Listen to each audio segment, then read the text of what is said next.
यही है, एक नहीं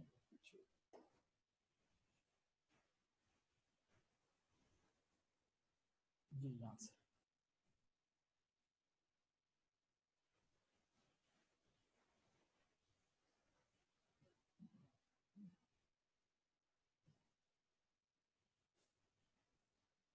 बस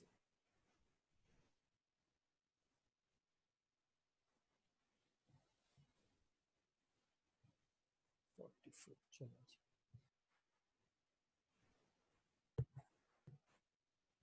अस्सलाम वालेकुम। आई थिंक मेरी आवाज आ रही है आप लोगों तक? कोई एक दो लोग बताएं मुझे। जी ठीक है। अच्छा जी, लास्ट टाइम हमने जो डिस्कस किया था वो कर रहे हैं आप कि सेकंड डिग्री अगर इक्वेशन हो तो सेकंड डिग्री इक्वेशन को कैसे हम लोग सॉल्व करते हैं। पहला मेथड पड़ा फैक्टराइजेशन, दूसरा भी फैक्टराइजेशन ही है लेकिन जरा डिफरेंट वे से की, जिसको हम कहते हैं factorization by completing squares. Complete square किसी चीज का कंप्लीट करके लिख देना वो एक फैक्टराइजेशन ही कहलाता है। अगर आप यहाँ पर बात करें कि जो ये इक्वेशंस लिखी हुई है, अगर मैं इसको कहूँ कि ये क्या लिखा हुआ, तो आप इसको जब आप इस तरह से लिखेंगे कि x + 3/4 और दोबारा लिख देंगे x + 3/4, तो देखें ये दोनों लीनियर बन गए, ठीक है ना, तो दोनों लीनियर बन गए।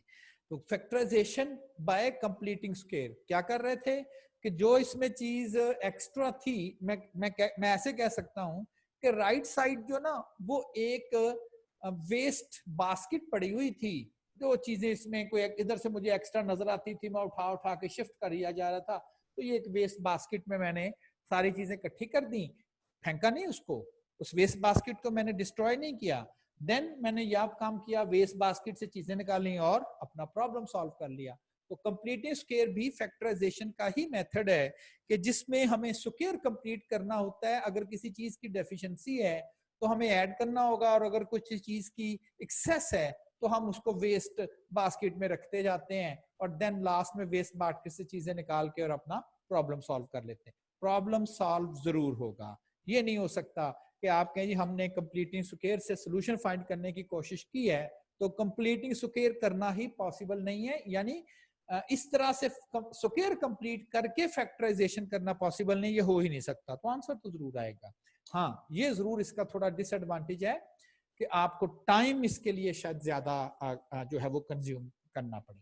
अच्छा, लास्ट टाइम मैंने एक आपको शायद आई थिंक एक एक्सरसाइज दी थी और कहा था कि आपने इसको जरा कंप्लीटिंग स्क्वायर से सॉल्व करना है। 9x² + 6√2x and +2 = 0।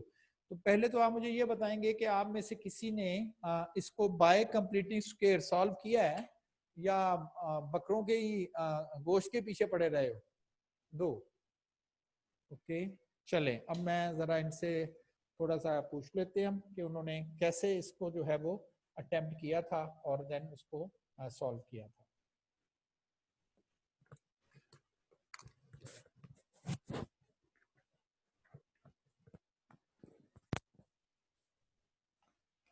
ये समटाइम बड़ी देर बाद वो जाता है।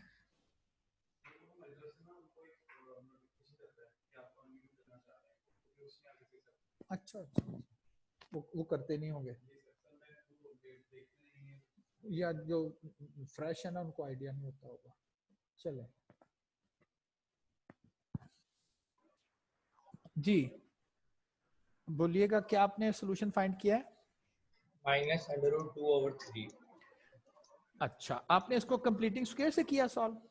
जी सर, सॉल्व हो गया। सॉल्व हो गया फिर है, बाद में चेक भी किया मैंने, पुट करके सही आंसर है। ठीक हो गया। अच्छा, एक तो आपने इसको कंप्लीटिंग स्क्वायर से सॉल्व कर लिया, क्या मैं ये समझूं कि आपने इसको काफी जरा लेंथी हो गया होगा ना, पूरे पेज पर ऑलमोस्ट ये स्प्रेड हुआ होगा आपका या हाफ पेज? तकरीबन हाँ तकरीबन, बिल्कुल तकरीबन पूरा ही हो गया। हाँ, और इसका मतलब है कि इसके ऊपर आपको टाइम भी ज़ाहिर है, एफर्ट भी करनी पड़ी है। तो जो लगे तो 5 मिनट कंप्लीटिंग ही है। स्क्वायर है, कंप्लीटिंग स्क्वायर है, इसका यही एक ड्रॉबैक है, इट विल टेक टाइम, ये आपसे टाइम कंज्यूमिंग है। आंसर तो चलें इसने दे ही देना है, वो तो श्योर है, तो ये टाइम कंज्यूमिंग है। अच्छा, दूसरा जो प्रॉब्लम है, आपने मुझे कहा कि इसका आंसर आ रहा है -√2/3, जबकि ये इक्वेशन तो क्वाड्रेटिक है, सेकंड डिग्री, तो इसके तो दो रूट्स होने चाहिए, यानी दो आंसर होने चाहिए। तो दो आंसर किधर है? वो तो आपने मुझे एक बताया है, तो सेकंड आंसर इसका क्या है? सेकंड आंसर नहीं निकलता कोई, सेकंड एक ही आंसर आंसर नहीं आ निकलेगा। रहा, जो कि ठीक नहीं है। सेकंड आंसर जरूर होगा। तो वो कहां गया सेकंड आंसर? वो कहीं नहीं गया, वो है, आपने सॉल्व कर लिया उसको भी, लेकिन आपको एहसास नहीं हो रहा। तो वो मैं आपको एक्सप्लेन करूंगा कि आप समझ रहे हैं उसका एक आंसर है, जबकि आपने ठीक सॉल्व किया है और उसके दो आंसर, दूसरा आंसर भी आपको पता, लेकिन आप उसको बता नहीं पा रहे हैं। वो मैं आपको बताऊंगा कि वो सेकंड आंसर किधर था। ठीक है जी। आपने बिल्कुल अब्दुल रहमान अदनान ने जो है वो प्रॉब्लम कंप्लीटिंग स्क्वायर से अटेम्प्ट किया है और बिल्कुल ठीक उसने अटेम्प्ट किया है, एंड देन आंसर भी उसके ठीक है। लेकिन सिर्फ एक छोटा सा प्रॉब्लम, वो कंप्लीटिंग स्क्वायर का प्रॉब्लम नहीं है कि जी आंसर तो दो आने चाहिए थे, कंप्लीटिंग स्क्वायर से एक आंसर आ रहा है, एक नहीं है, वो दो ही आंसर है। लेकिन शायद इस चीज को जो है वो नहीं आइडिया हो रहा। जी मरियम, मैंने आपका माइक अलाउ किया, आप ऑन करें अपना माइक। अस्सलाम वालेकुम सर। जी वालेकुम सलाम। जी आपने क्या आंसर फाइंड किया है? सर -√2/3। और एक आंसर आपने भी फाइंड किया है? हाँ जी। ठीक है ना, इसके दो आंसर हैं। ये कंप्लीटिंग स्क्वायर का प्रॉब्लम नहीं है कि कंप्लीटिंग स्क्वायर एक आंसर देता, दो नहीं देता, दो ही हैं, आपको आइडिया नहीं है। अच्छा, दूसरा, यस जब आपने कंप्लीटिंग स्क्वायर किया था तो टाइम यस लगा आपको?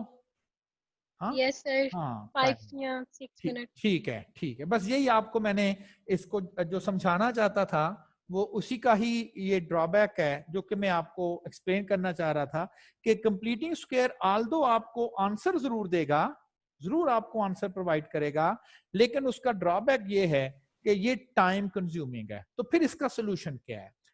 इसका सोल्यूशन ये है कि आप कंप्लीटिंग स्क्वायर तो करें, लेकिन किसी न्यूमेरिकल का नहीं करें, बल्कि जनरल फॉर्म का कर लें।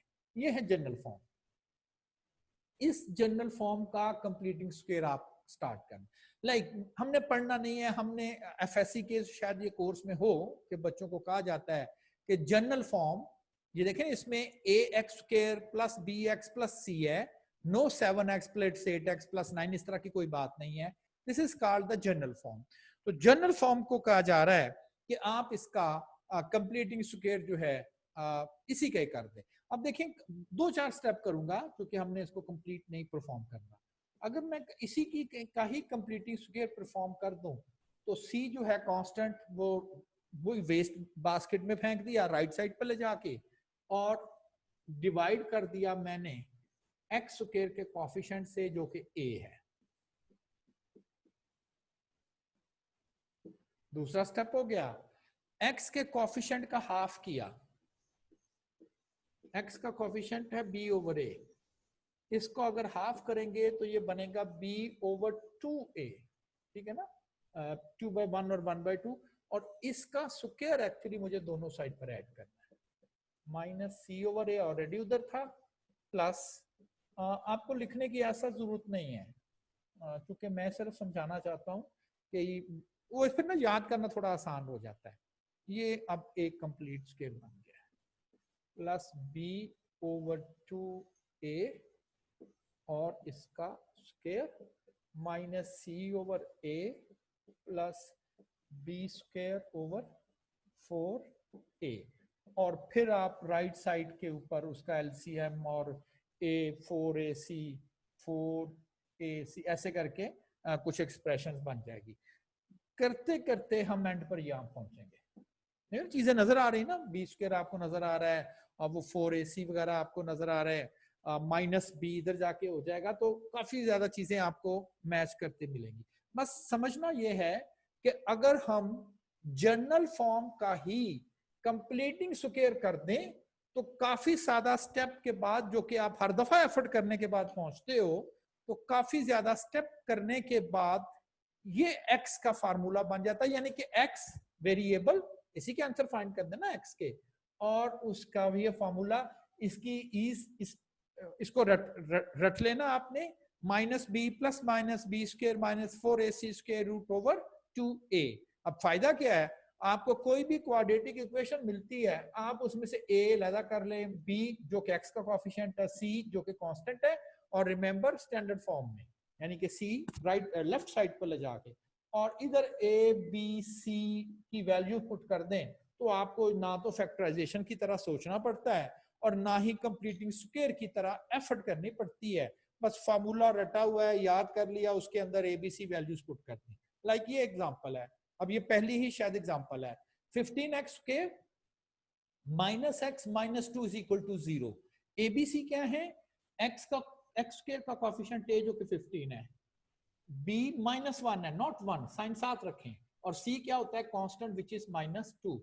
बस इस क्वाड्रेटिक फार्मूले में मैंने b और उसकी वैल्यूज जो है वो पुट की। प्लस माइनस का एक्चुअली मतलब ये होता है कि एक दफा इसको प्लस करें तो आंसर आ गया, एक दफा इसे माइनस करें इस पूरे फैक्टर को तो 2 आंसर आ गए।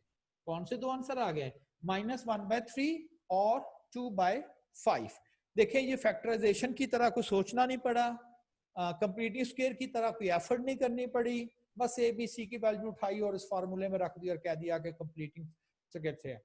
अगर पहला मेथड फैक्टराइजेशन है, फर्स्ट मेथड अगर फैक्टराइजेशन है, तो जो कंप्लीटिंग स्क्वायर है वो भी तो फैक्टराइजेशन ही है, वो भी फैक्टराइजेशन। तो क्वाड्रेटिक फार्मूला क्या चीज है, जनरल फॉर्म की फैक्टराइजेशन ही तो है। कंप्लीटिंग स्क्वायर अगर फैक्टराइजेशन है तो जनरल फॉर्म की फैक्टराइजेशन कंप्लीटिंग स्क्वायर से की हुई है। तो मैं तो वैसे इस बेस पर मेरा आइडिया ये है कि there is only one way, that is factorization. लेकिन बहाल अगर आपको बुक्स में मेंशन है किसी हद तक, और अगर कोई आपसे पूछता है कि how many methods for solution of quadratic equation, to answer 3: factorization, completing square, by quadratic formula. लेकिन मैंने बहरहाल आपको आर्गू किया है कि ये तीनों एक ही हैं, लेकिन आपने उसको 3 ही कहना है। ओके, तो एक प्रॉब्लम हमने सॉल्व कर दिया, क्वाड्रेटिक इक्वेशन थी, 2 आंसर आ गए। अच्छा, ये जो कल मैंने आपको लास्ट टाइम फार्मूला दिया और आपके फेलोज ने बड़ी एफर्ट के बाद उसके आंसर्स फाइंड किए, अब जरा इसको कंप्लीटिंग स्क्वायर फैक्टराइजेशन से कर लेते हैं। 9, तो a जो है वो 9 हो गया, b 6 स्क्वायर रूट ऑफ 2 हो गया और c 2 हो गया। फार्मूले में पुट कर दिया, माइनस b, माइनस साइन और ये b, plus minus b square. अब एक्चुअली जब आप इसका स्क्वायर लेंगे ना, वैसे तो कैलकुलेटर पे करें ना तो आपको वो आंसर दे देगा, लेकिन आप मैनुअली कर रहे हैं। याद है ना कि मैंने कहा था 2 चीजें अगर प्रोडक्ट हो रही हो और उनकी कोई भी पावर लेनी हो तो आप उनकी अलग-अलग से पावर ले लेंगे, ये इसके साथ कैंसिल होके, और देन 72 जो है वो इसका आंसर आ गया। तो b square minus 4ac over 2 and a। अच्छा, ये जो बनता है ये बनता है 72। देखिए मैंने लिखा हुआ है इसको। तो जब मैंने 2 आंसर्स की बात की तो एक दफा 0 का स्क्वायर रूट 0 ओवर 18, और दूसरा आंसर जो लेना है तो अब आपने करना है -0 का स्क्वायर रूट 0 ओवर 18। तो एक दफा प्लस और एक दफा माइनस। अच्छा, इसको जब आपने सॉल्व किया है तो माइनस साइन 6 3 आर 18, इसको सॉल्व किया है तो देन वो भी फिर भी वही आंसर आ गया। तो आंसर तो 2 ही आने थे, 2 ही मैंने लिखे हुए हैं। बिल्कुल पॉसिबल है, 2 आंसर्स आने जरूर चाहिए थे, आ भी रहे हैं, और दोनों आंसर सेम भी हो सकते हैं। 2 आंसर्स पहले एग्जांपल में भी मैंने नोट किए और 2 आंसर्स इसमें भी नोट किए, और क्या दोनों आंसर सेम भी हो सकते हैं, तो सेम भी हो सकते हैं। ये ऐसी पर्टिकुलर एग्जांपल है जिसमें 2 आंसर्स हैं और दोनों के दोनों आंसर जो है वो सेम आ रहे हैं। और आप याद है इसको रूट्स भी कहते हैं, तो रूट्स में भी डिफरेंट, ये डिफरेंट है, और रूट्स में भी सेम, या इसे हम रिपीटेड रूट्स भी कहते हैं, रिपीट हो गए यानी कि वही आंसर दोबारा आ गया। अब जरा थर्ड एग्जांपल फिर मैं सबको समराइज कर दूंगा। एक्स स्क्वायर का कोएफिशिएंट 1, x1 c12, और जब आप इसको इस फॉर्मेट में लिखेंगे तो बन गया -1 plus minus square root of -47, square root के अंदर माइनस आ गया, डिवाइडेड बाय 2।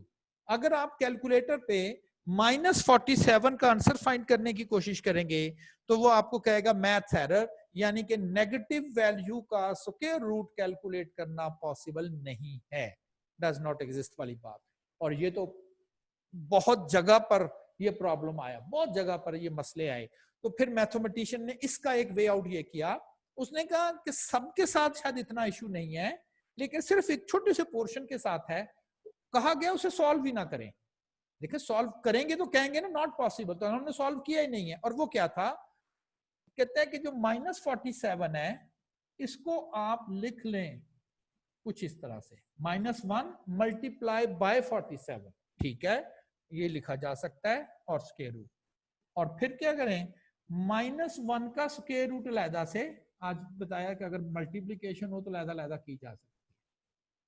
प्रॉब्लम तो ये आएगा, ये तो फिर सॉल्व नहीं होगा, ये वाला यही मसला कर रहा था ना, इसके साथ तो कोई इशू नहीं था, ये तो ठीक आंसर आपको दे देगा। तो कह दिया गया इसको एक ऐसे ही इमेजिनरी नंबर रख दें, ख्याली नंबर, और उस इमेजिनरी नंबर को एओटा कह दें।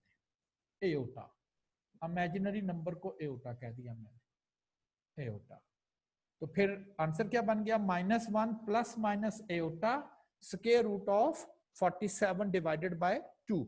लेकिन ये एक इमेजिनरी नंबर है और वो आंसर में आ रहा है, तो इसको हम कहते हैं कि रूट्स आर इमेजिनरी रूट्स।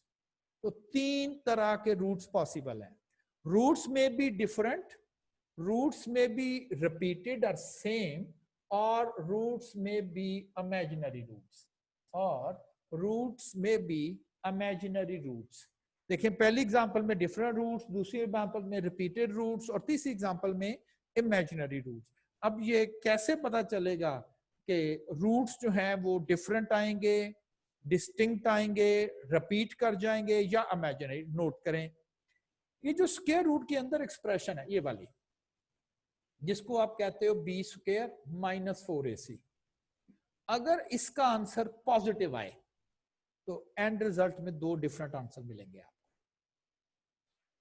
अगर b² - 4ac, ये वाली एक्सप्रेशन, इसका आंसर कुछ भी हो सकता है, अगर इसका आंसर 0 आए तो जरूर रूट्स जो है वो रिपीटेड आएंगे। और अगर इस एक्सप्रेशन का आंसर नेगेटिव आ जाए, <0, तो रूट्स जरूर इमेजिनरी होंगे। तो इसका मतलब सॉल्यूशन के बगैर ही हमें पता चल जाएगा ना? तो बिल्कुल पता चल सकता है। किस फैक्टर से? आप क्या करें, ये वाला कंपोनेंट कैलकुलेट कर लें। इसके न्यूमेरिकल आंसर या तो ये >0 होगा, या = 0 होगा, या इसका आंसर <0 होगा। अगर ये आ गया तो आप कहें डिफरेंट रूट, ये आ गया तो सेम रूट, ये आ गया तो इमेजिनरी रूट्स। इस वजह से ही इसको हम डिस्क्रिमिनेंट कॉल करते हैं।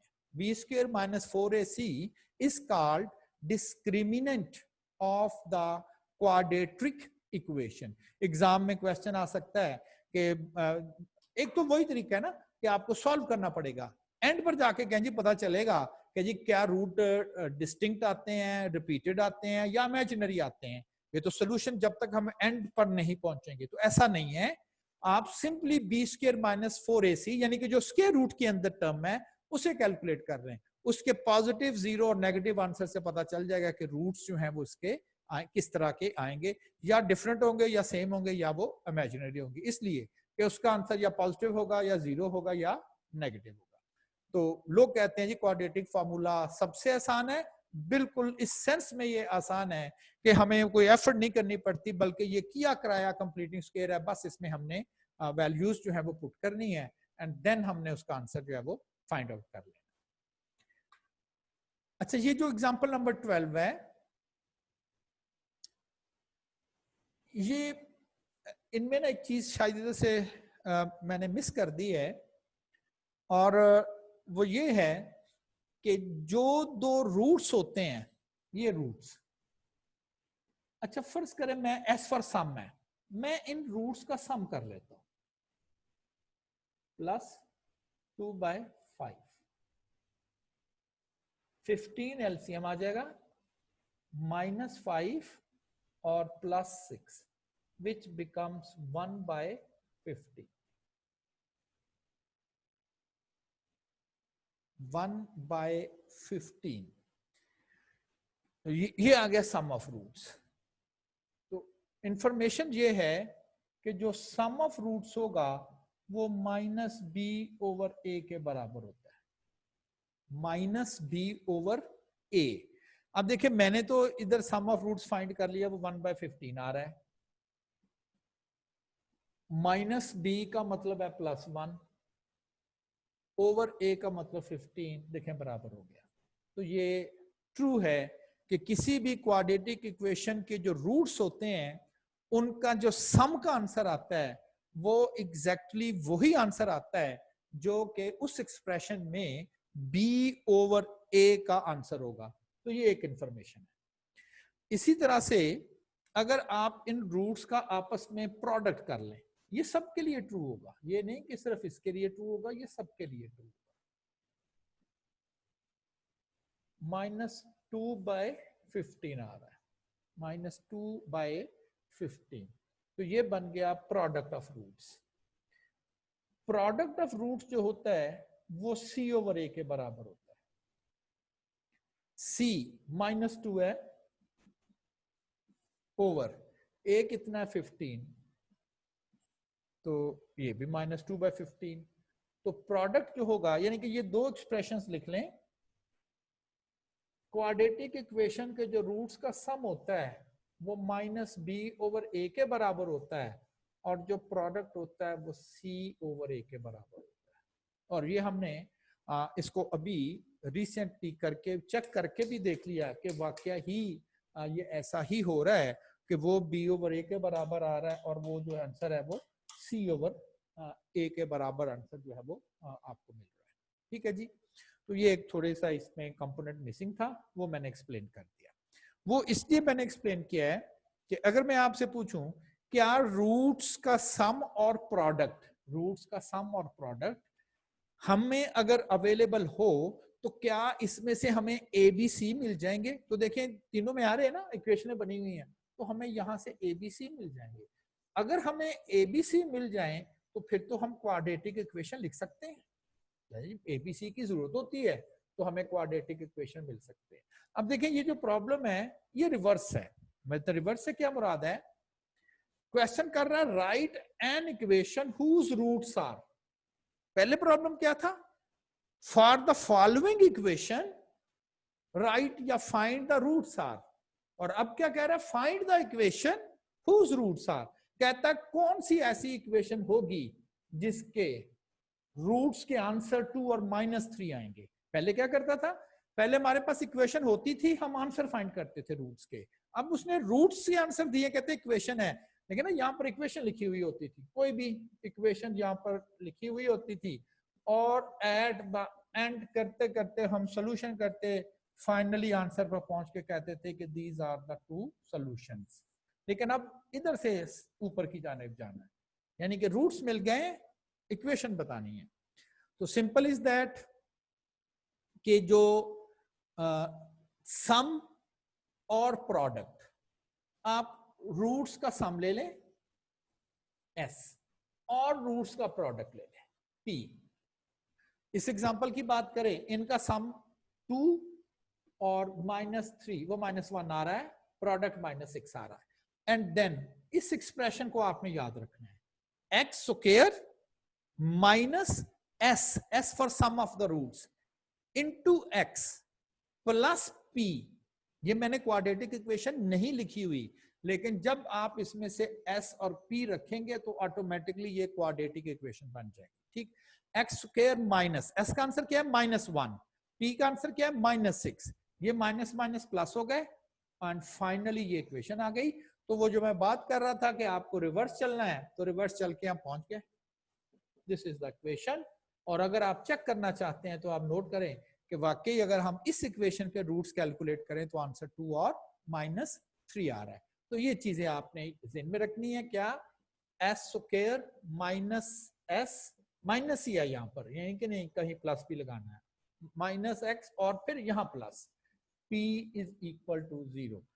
इसमें sum of roots, product of roots रखें। आप कहें जी इससे इक्वेशन क्यों बन जाती है? देखें एस और पी में क्या चीजें शामिल है? एबीसी।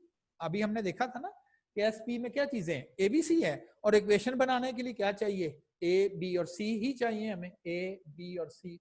तो आप समझ ले, मैंने रखे तो हुए हैं इधर ए बी और सी तीनों, लेकिन वो खुद ही एफर्ट कर आके सॉल्व करके और आपको क्या कर ले जी ये आंसर हमारे पास आ गया। तो ये एक वे है। और आता है क्वेश्चन कि एग्जामिनर आपको रूट्स दे देता है और कहता है जी कि which of the following equation has the above roots. 4 इक्वेशनें लिखेगा, कहेगा रूट्स बताए कौन से हैं इसके। एक क्वेश्चन, वो इक्वेशन लिखेगा और 4 ऑप्शन देगा कि इसके रूट्स कौन से हैं।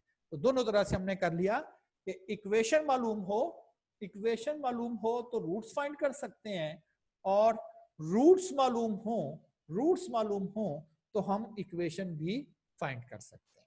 तो यहां तक तो ये एक्सप्रेशंस आ गए। अच्छा, ये जो नेक्स्ट है, मैं होना तो ये चाहिए कि अगर आप लोगों को मैथमेटिक्स का कोर्स शामिल किया है तो वो कंटेंट या वो टॉपिक होने चाहिए जो रियली आपके ज्यादा यूज में है। इक्वेशन के यूज बताऊंगा, अभी तो मैं आपको इस टूल से इक्विप्ड कर रहा हूं, इस टूल इक्वेशन का टूल आपको समझा रहा हूं, उसकी वर्किंग बता रहा हूं। सोल्यूशन करना वर्किंग ही है ना, चलाने का तरीका बता रहा हूं। अभी आपको यूज नहीं बताया मैंने कि बिजनेस में इक्वेशन का क्या यूज है, और आप देख के आप वाकई कहेंगे कि ये तो बड़ा ही इंफॉर्मेटिव है कि अगर हमें इक्वेशन का टूल पता चल गया और चलाना आ गया, ठीक है ना, तो ये बड़ा ही इंफॉर्मेटिव टूल है हमारे लिए। लेकिन ये जो टॉपिक है फैक्टराइजेशन करना, आल्दो फैक्टराइजेशन मुख्तलिफ जगह पर हमारी हेल्प करती है, बस इतना समझा करें कि फैक्टराइजेशन जो है वो चीजों को कॉम्प्लेक्स जो होती हैं, ज्यादा पावर वाली होती हैं, उनको जरा समेट के ना वो लेसर पावर में ले आता है। अब मुझे इसकी वैसे टॉपिक की नहीं समझ के इसका कम से कम आपके बिजनेस में फैक्टराइजेशन का खास यूज नहीं है, लेकिन चूंकि उसने यहाँ पर कहा हुआ है तो हम मजबूर हैं हमें करना है। तो ये कोई 6-7 क्वेश्चन है। अच्छा, एफएससी की बुक में आपको बहुत ज्यादा शायद 2 चैप्टर मिल जाए, उसमें नहीं जाना, कंफ्यूज नहीं करना। अगर ये हो गया तो फिर कैसे करेंगे, अगर ये हो गया तो हार्डली स्टूडेंट बहुत सारे आके कहते हैं जी हमें तो कोई प्रॉब्लम आया ही नहीं फैक्टराइजेशन का, और अगर आया भी तो जो 2-4 बड़े कॉमन से मेथड है फैक्टराइजेशन के, उन्हीं के रेलेवेंट था। तो दैट्स वाई हमें बस इतनी की एफर्ट करनी है, बट वहां पर आपको जोर लगाना जहां पर मैं कहूं, फजूल नहीं आप ऐसे ही किसी जगह पर अपनी एनर्जी वेस्ट करते रहे और बाद में कहा जी हम तो गलती कर रहे थे, हमें तो ये ऐसी कोई बुक उठाई एफएससी के और उठा के 2-2 4-4 दिन यही फैक्टराइजेशन करते रहे और बाद में पता चला जी कि बड़ा 1 नंबर का सिंपल क्वेश्चन है। तो ऐसा ही है, तो बाद में एहसास हुआ ये तो टीचर ने बताया ही नहीं हमें, तो इसलिए मैं आपको साथ साथ गाइड भी कर रहा हूँ। अच्छा, ये जो फैक्टराइजेशन है, सबसे पहले देखें ये इक्वेशन नहीं है। कहाँ है इक्वल साइन? तो कहीं भी नहीं है।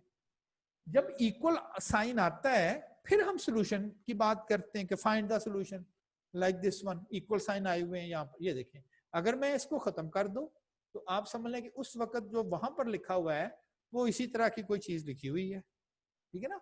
तो उसने कहा जरा इसकी फैक्टराइजेशन करें, 4x square minus 12x plus 9, इसे कहते हैं ये अलजेब्रिक एक्सप्रेशन है। अलजेब्रिक एक्सप्रेशन, कोई भी स्टेटमेंट जिसमें अननोन और अरिथमेटिक सिंबल्स प्लस माइनस वगैरह हो, उसको हम सिर्फ अलजेब्रिक एक्सप्रेशन कहते हैं। जब इक्वल का साइन आ जाता है वो इक्वेशन कहते हैं। वहां पर हम फिर सोल्यूशन भी देखेंगे कि कौन सी अननोन की वैल्यू रखें ये राइट लेफ्ट बराबर हो जाए। अच्छा, पहले हम क्या करते थे, वो कंप्लीटनेस स्क्वायर वाला आइडिया, कि पहले हम क्या करते थे कि जो चीज एक्सेस अमाउंट में होती थी, मैं कहता था उसे राइट साइड पर एक वेस्ट बास्केट में रखते जाएं, फेंके नहीं, वेस्ट बास्केट में रखते जाएं।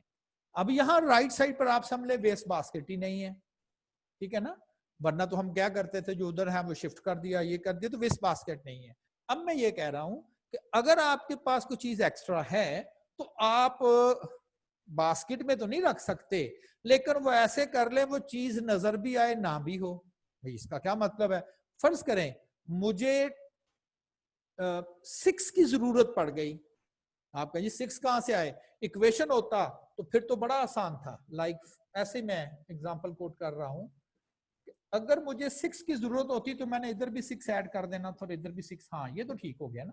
लेकिन अब मसला क्या आ रहा है, मसला अब ये आ रहा है कि इस राइट साइड में तो है ही कुछ नहीं, लेकिन मुझे 6 की जरूरत तो है, क्या करें? तो फिर मैं कहूंगा +6 की जरूरत है ना, +6 की, तो -6 भी साथ करें, अब भी ठीक ही है ना। 6 था नहीं तो मैं कौन सा कह रहा हूं, मेरे पास 6 है, 0 लिखा हुआ है ना, +6 और -6, इसमें फिर क्या करेंगे, इस 6 को यूज कर लेंगे, ये रह जाएगा। देखते हैं इसका क्या करना है। बहरहाल इसमें ये कॉन्सेप्ट होगा अलजेब्रिक एक्सप्रेशंस में। अब कंप्लीटिंग स्क्वायर से हम स्टार्ट करेंगे, जो दो तीन आप समझ ले बेसिक सी चीजें हैं। सबसे पहला जो आपको इस तरह के एक्सप्रेशन में फैक्टराइजेशन करने में देखना यह है कि कहीं कोई कॉमन तो नहीं आ रहा। कॉमन, ये पहला स्टेप आपने करना, वरना फिर हम बैठे रहेंगे और कॉमन करेंगे तो शायद अगले स्टेप में सॉल्व हो जाना था, कॉमन नहीं करेंगे और बैठे रहेंगे।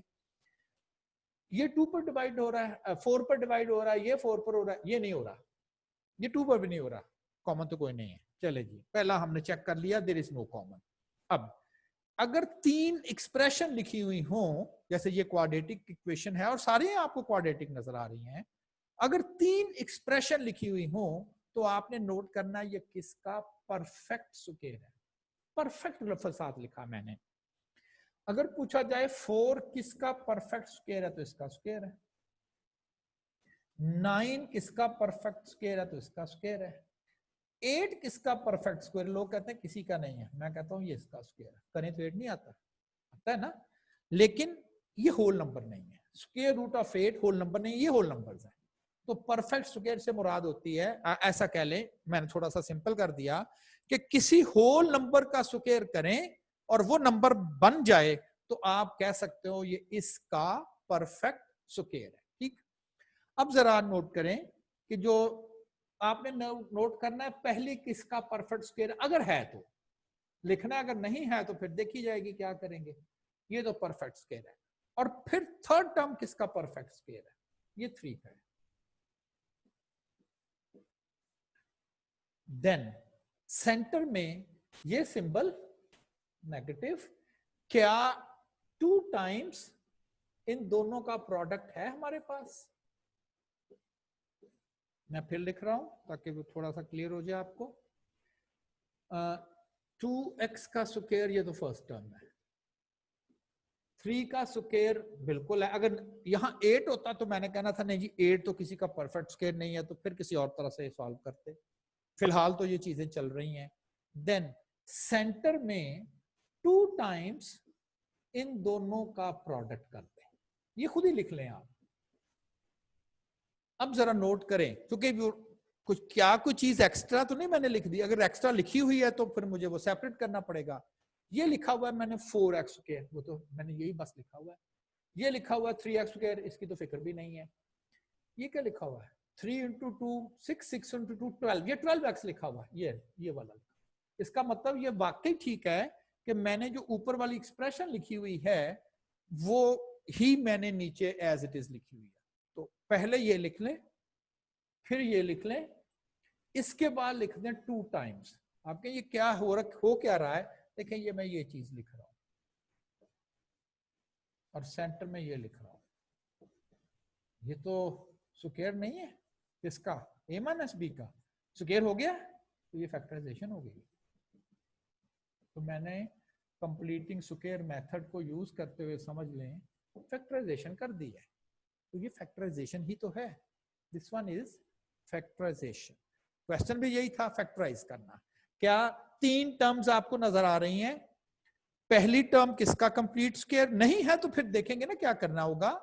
थर्ड टर्म किसका कंप्लीट स्क्वायर, सेंटर में 2 टाइम्स प्रोडक्ट, चेक कर लिया कि वाकई ये तो बिल्कुल ठीक हो गया। सिंपल इज दैट, याद है ना। ये टर्म ले ले, ये सिंबल ले ले, ये टर्म ले ले और स्क्वायर उसके ऊपर लिख ले। पहले हम ये खुद बनाते होते थे ना, वो हाफ ऑफ द करके और कह दिया ऐड सब्ट्रैक्ट कर दें। ये तो बना बनाया था, बस उस तरह से लिखा नहीं था, मैंने उसी तरह से लिख लिया। अब जरा नेक्स्ट आए, 12x square minus 36x plus 27। ये एक्चुअली लाइन है, ये कुछ नहीं है। 12x स्क्वायर 271 ना, आप इसको रीड कर लेना। 12x square minus 36x plus 27। 12 ये तो किसी का कंप्लीट स्क्वायर है ही नहीं, 27 ये भी नहीं है। अब किसी और मेथड से इसे सोचना स्टार्ट करें तो शायद ये बड़ा टफ हो जाए, लेकिन एक स्टेप भूल गए। मैंने कहा था सबसे पहले इसका देखा करें कि कॉमन तो नहीं है। 12 3 पर डिविजिबल है, 36 3 पर डिविजिबल है, 4 पर 3 पर डिविजिबल है, 27 7 और 2 9 3 पर डिविजिबल, 3 कॉमन है। 3 मैंने इसका कॉमन कर दिया, ये 3 कॉमन हो गया। अच्छा, अभी अंदर की एक्सप्रेशन रहती है, नोट करें ये यही नहीं बन गई अंदर वाली एक्सप्रेशन, ये वाली अब जो फैक्टराइजेशन करनी है वो सिर्फ अंदर वाली एक्सप्रेशन पे की, और मैं उस स्टेप को रिपीट नहीं कर रहा, डायरेक्टली लिख रहा हूं चूंकि अभी बोर्ड पे लिखा हुआ है, तो दैट्स ऑल।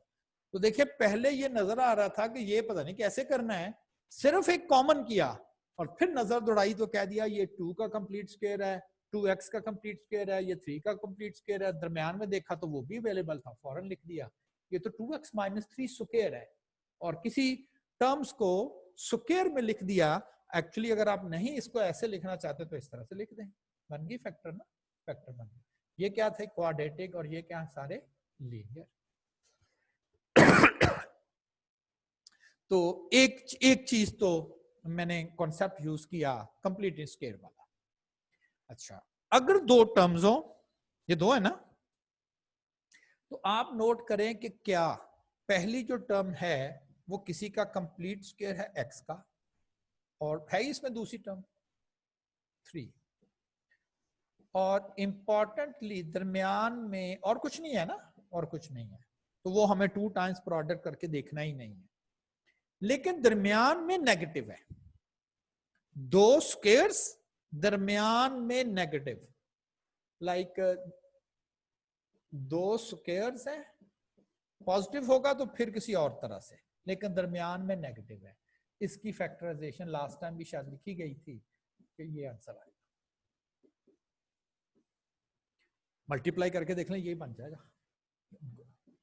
दो स्क्वायर्स हो दरमियान में इंपॉर्टेंटली नेगेटिव हो, तो एक दफा इन दोनों को प्लस करके लिख दिया और एक दफा इन दोनों को नेगेटिव करके लिख दिया, फैक्टराइजेशन हो गई। अब इस एग्जांपल में आए,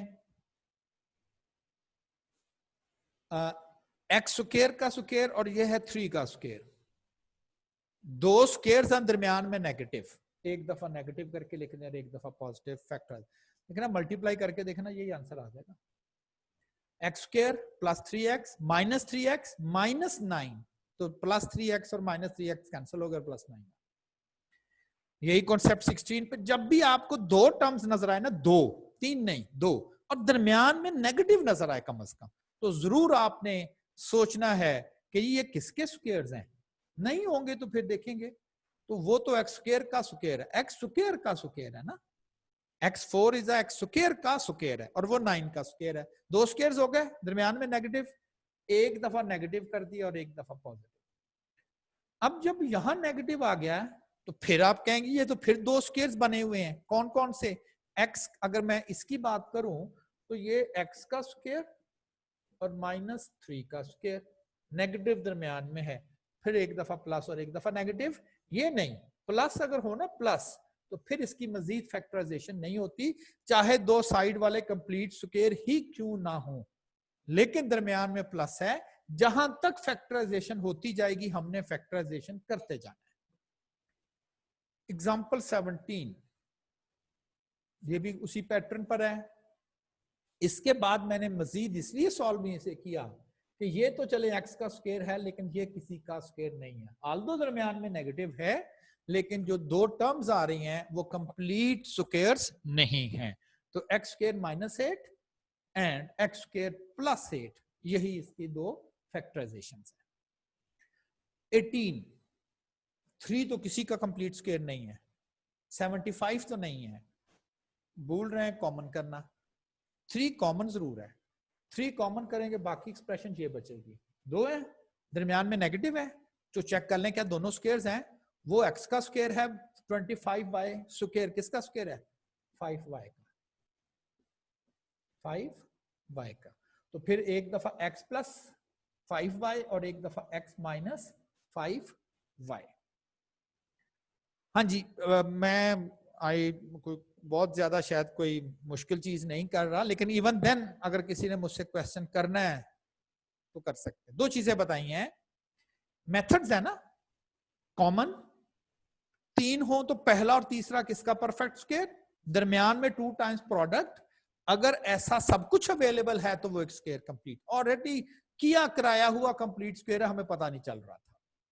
फिर एक और आइडिया, दो टर्म्स हैं, दोनों स्क्वायर्स कंप्लीट स्क्वायर्स कह दें, लेकिन स्पेसिफिकली सेंटर में नेगेटिव, तो एक दफा प्लस और एक दफा माइनस। एग्जांपल 15, 16, 17, तीनों इसी इसी स्ट्रक्चर पे थी। 18 में अलबत्ता कॉमन करने के बाद इस स्ट्रक्चर में हम आ गए। अगर यहां तक 18 तक अगर आपने कोई चीज मुझसे पूछनी है तो आप पूछ सकते हैं। एनीवन?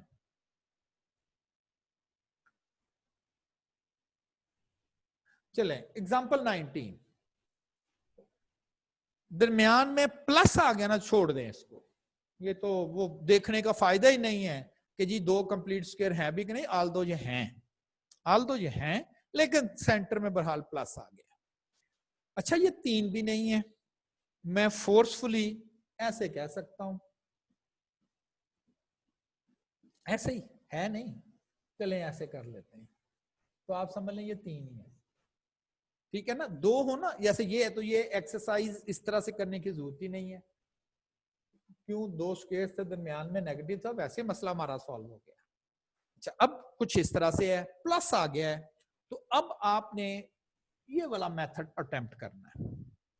इसमें चीज बनी बनाई नहीं मिली, बना सकते हैं। वो कैसे?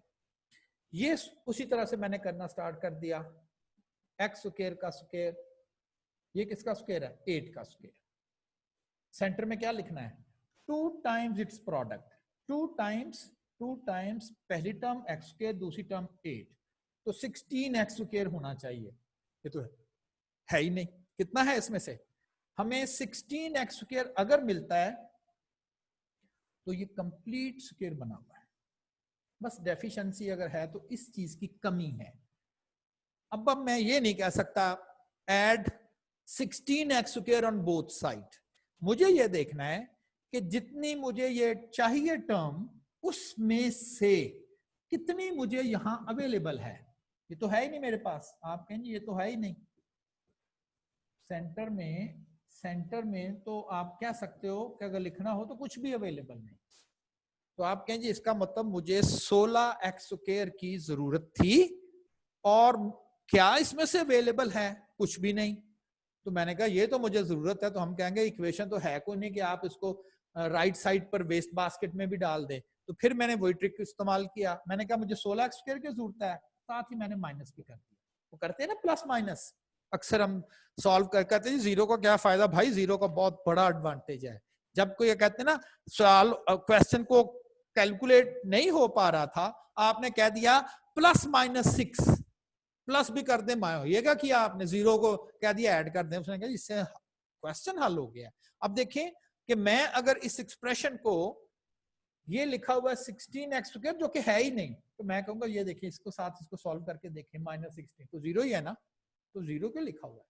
यहां पर क्या करना है, जिस चीज की मुझे जरूरत थी वो मैंने शामिल तो कर ली, लेकिन साथ ही माइनस भी कर दी, क्योंकि वो तो थी ही नहीं। अब जरा देखें, सिर्फ इतनी एक्सप्रेशन देखें, इतनी एक्सप्रेशन, ये बन जाएगा x square plus symbol plus और ये वाला 8, इसका ये कंप्लीट स्क्वायर। और इसका क्या करना है? ये ऑटोमेटिकली, यानी कि क्वेश्चन आपके कम से कम एग्जाम में ऐसे आएंगे कि जो चीज हमने अलहदा की हुई होगी वो भी जरूर परफेक्ट स्क्वायर ही होगी, वरना काम नहीं चलना था। अब ये किसका स्क्वायर है? ये 4x का होल स्क्वायर है, 4x का होल स्क्वायर। एक स्टेप किया, पहले क्या होता था, जैसे ही कंप्लीट स्क्वायर करते थे प्रॉब्लम पूरा हो जाता था, सॉल्व हो जाता था। लेकिन इसमें क्या हो रहा है? इसमें लाइक इसी तरह की बात है, एक और टर्म बची हुई है। तो अब हम कहेंगे अब दूसरा फार्मूला क्या था? दूसरा ट्रिक ये था कि 2 स्क्वायर्स दरमियान में नेगेटिव, आपके यहां बिल्कुल सही है, 2 स्क्वायर्स हैं और दरमियान में नेगेटिव आ रहा है। क्या करें? एक दफा इनको इसमें प्लस कर दिया, माइनस कर दिया, और एक दफा इसको इसमें प्लस कर दिया। इससे आगे काम नहीं चलना। चले मैं फिलहाल इसको रोक रहा हूं, लेकिन अगर आप लिख लें कि जी इससे आगे क्यों नहीं सॉल्व कर रहे, ये किसका स्क्वायर है? ये एक्स का स्क्वायर है। ये किसका स्क्वायर है? नहीं, बस खत्म। ये तो फिर आगे सॉल्व भी नहीं होगा, चलेगा नहीं, यस बस यहीं तक है। तो लाजमी तो नहीं है ना कि बस फैक्टराइजेशन हो गई। दो ये 2 लीनियर नहीं बनी, लेकिन ये हाई पावर थी ना, ये देखें ये लेसर पावर्स में वो एक्सप्रेशन चलेगी। इसी कॉन्सेप्ट के साथ एग्जांपल 20 है।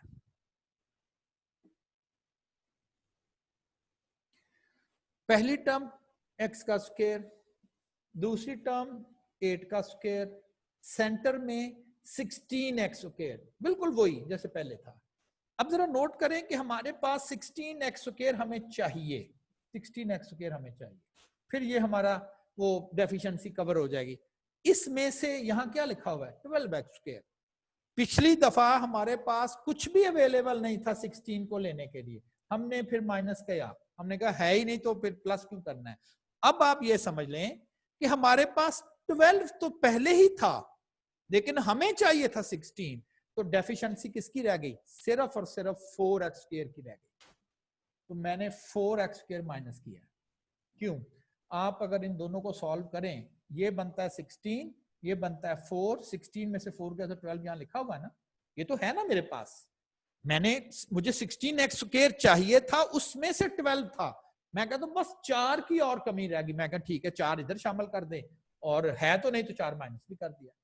ऐसा करने से अब क्या है कि ये तो एक कंप्लीट स्क्वायर बन गया, ये लिखा हुआ जैसे पहले था, माइनस, और ये भी एक स्क्वायर है। अब ये स्क्वायर किसका है, 2x का, दो स्क्वायर्स दरमियान में नेगेटिव, एक दफा नेगेटिव कर दिया और एक दफा प्लस कर दिया, और फैक्टराइजेशन।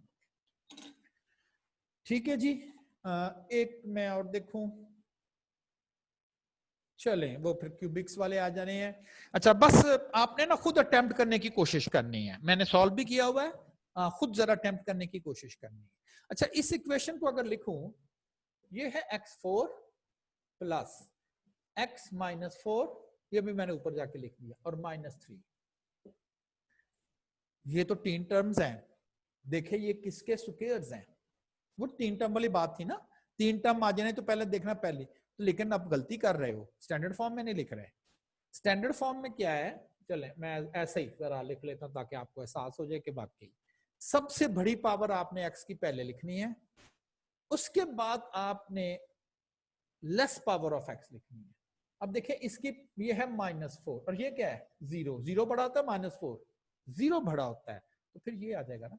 अब वो 7x लिखने की जरूरत नहीं है, प्लस फिर इसकी बारी आ जाएगी और इसको दोबारा आप ऐसे लिख लें। तो बताने का ये पर्पस था कि जब आप, मैं कहता हूं ना तरतीब से लिखें, तो तरतीब में लिखने के लिए ये है कि पहले सबसे बड़ी आप कहेंगे, अगर उसके साथ x नहीं है और रेसिप्रोकल में भी आ रहा है तो वो चूंकि नेगेटिव हो जाना है, ठीक, तो उसके बाद वो लिख लिया करें जिसके साथ x नहीं है, ताकि आप कह दें ये x की पावर 0। क्यों? ये x की पावर 4 नहीं है, ये टेक्निकली ये x की पावर -4 है, तो ये बड़ी है, ये कम है। इस तरतीब में आपने इसको लिख के, और ये 3 टर्म्स बन गई हैं, 3 टर्म्स बन गई हैं, इसको पहले तरतीब में लिखना है आपने, फिर 3 टर्म, तो पहली टर्म देखें किसका स्क्वायर है, तीसरी टर्म देखें किसका स्क्वायर है। मैं थोड़ा सा हिंट कर देता हूं, x4 -3 प्लस 1/x4, ये तो बन गया x स्क्वायर का स्क्वायर, ये बन गया 1/x स्क्वायर का स्क्वायर, सेंटर में ये सिंबल और 2 टाइम्स इन दोनों का प्रोडक्ट। मैं जरा इसको सिंप्लीफाई कर लूं तो मुझे सेंटर में अगर -2 मिल जाए तो मैं लिख सकता हूं -2 अगर होगा तो कुछ ऐसे, लेकिन -2। अब नोट करें कि मेरे पास -2 में से क्या अवेलेबल है, ये तो ज्यादा है, मुझे तो सिर्फ -2 चाहिए, लेकिन ये तो -3 है, ये तो पहले ही मेरी रिक्वायरमेंट से ज्यादा है। तो आपने मुझे अब देख के बताना है कि इसका क्या करें। ठीक है जी। कल बस 2 और एग्जांपल्स हैं, 22 और 23। फैक्टराइजेशन मैं फिर आपको बोल दूं, आप कंफ्यूज नहीं करेंगे कि जी उस पहले तो हमने इतने मेथड पढ़े थे या इस तरह से भी पढ़े थे और वो क्यों नहीं करवा रहे, क्या वो मेथड नहीं है? बिल्कुल है। मेरा ख्याल कोई हार्डली अगर आप उसको नंबर की फॉर्म में कहें तो मैं 14 से 15 मेथड है जिनकी मदद से आप फैक्टराइजेशन मुख्तलिफ एक्सप्रेशन की कर सकते हो, और मैंने आप समझ लें उसमें से सिर्फ 3 जो बड़े कॉमन है, और कल एक और 4 हो जाएंगे। कॉमन कर लेना, 2 स्क्वायर्स को देखना और अगर दो स्क्वायर दो ही टर्म्स हो दरमियान में नेगेटिव हो तो उनकी फैक्टराइजेशन। तो यही समझ लें 3 से 4 मेथड फैक्टराइजेशन के जो हैं वो मैंने आपसे जो है वो डिस्कस किए थे। ठीक है जी, अब हम स्टैटिस्टिक्स की क्लास में शिफ्ट होते हैं।